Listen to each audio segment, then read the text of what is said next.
L'équipe, c'est un truc de ouf. Je ne sais pas si vous vous en souvenez, mais il y a de ça quelques semaines, la députée sioniste Caroline Yadan m'avait poursuivi sur la base d'une vidéo où elle se sentait un petit peu trop secouée.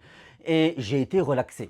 Eh bien voilà que dans mon procès du 25 février, écoutez bien, l'État a décidé de reprendre la même vidéo qui a déjà été jugée, qui a déjà été analysée dans sa globalité, a repris une autre phrase et cette fois-ci me met une nouvelle qualification pénale sur le dos. Ça démontre quoi? Ça démontre qu'aujourd'hui le ministère public est en train de faire en sorte de créer un espèce de profil de récidiviste, alors même que déjà moi je conteste formellement les faits, et en plus de ça, sur la base des mêmes vidéos, donc plusieurs procès pour la même vidéo. Ça viole totalement le principe de non bis in idem, pas deux fois pour la même chose, et bien évidemment, je ne me laisserai pas faire. À côté de ça, écoutez bien, vous savez que pendant plusieurs mois, je suis resté à l'étranger, notamment pour des missions humanitaires et puis une campagne électorale.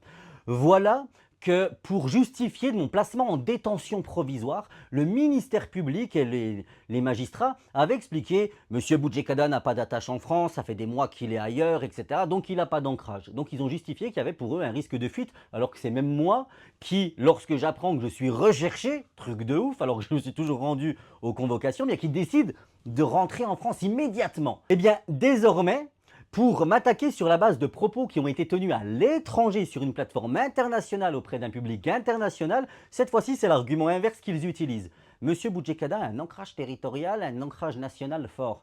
Il faut savoir.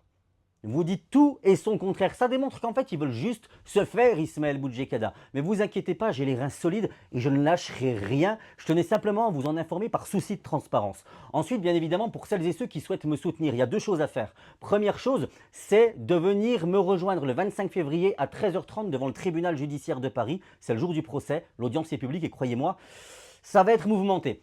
Parallèlement à ça, eh bien, n'oubliez pas que j'ai ma plateforme fil-résistant.fr sur laquelle je vous propose en fait des produits que je confectionne moi-même pour me permettre de financer mes frais de justice. Donc je compte sur vous, n'hésitez pas à le partager, c'est vraiment d'une très grande utilité pour moi. Je compte sur votre mobilisation, c'est ensemble, unis et solidaires, qu'on va continuer à les mettre en PLS.